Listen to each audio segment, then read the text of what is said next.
Hello friends, চলে গেছিলাম আমাদের সেই রেস্টুরেন্টে যেটা আমরা বলেছিলাম ওয়াটার পার্ক থেকে বেরিয়ে যে রেস্টুরেন্টে খেতে যাব।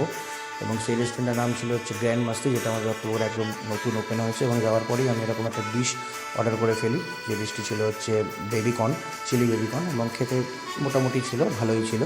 এবং আমরা খেতে খেতে চারপাশটা দেখছিলাম রেস্টুরেন্টটা কেমন কী বৃত্তান্ত, কেমন সিটিং অ্যারেঞ্জ ফিটিং অ্যারেঞ্জ, কারণ সবার কাছেই আমরা যারা যারা গেছিলাম সবার কাছেই এই রেস্টুরেন্টটা খুব নতুন ছিল।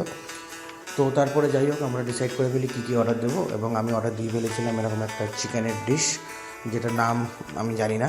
তো তারপরে অর্ডার করি আমরা একটা চিকেন কষা অর্ডার করি, একটা একটা করে আমাদের খাবার চলে আসে। এবং তারপরে আমরা অর্ডার করি হচ্ছে পোলাও প্লাস হচ্ছে মিক্সড ফ্রাইড রাইস, আর বাকিরা সেজন চিকেন ফ্রাইড রাইস নিয়েছিল। তো যাই হোক, খেতে খেতে আমি বেশ ভালোই লাগছিলো খেতে, কোনো অসুবিধা নেই, তোমরাও আসতে পারো। এবং এই হচ্ছে আমার টোটাল মেনু, যেটা হচ্ছে মেন মেনু যেটা। এবং এরকমভাবে আমি সাজিয়ে নিয়েছিলাম। আর তারপরে আর কি, তারপরে খেতে খেতে সব কমপ্লিট হলো, তারপরে আমরা বাড়ি চলে আসলাম। তো তোমরাও যেতে পারো এই রেস্টুরেন্টটা খুবই ভালো ছিল, মোটামুটি ক্যাফে টাইপের একটা রেস্টুরেন্ট, সামনে চায়ের দোকান ফোকান আছে। তো আশা করি তোমাদের ভিডিওটা ভালো লাগলে অবশ্যই শেয়ার করবেন।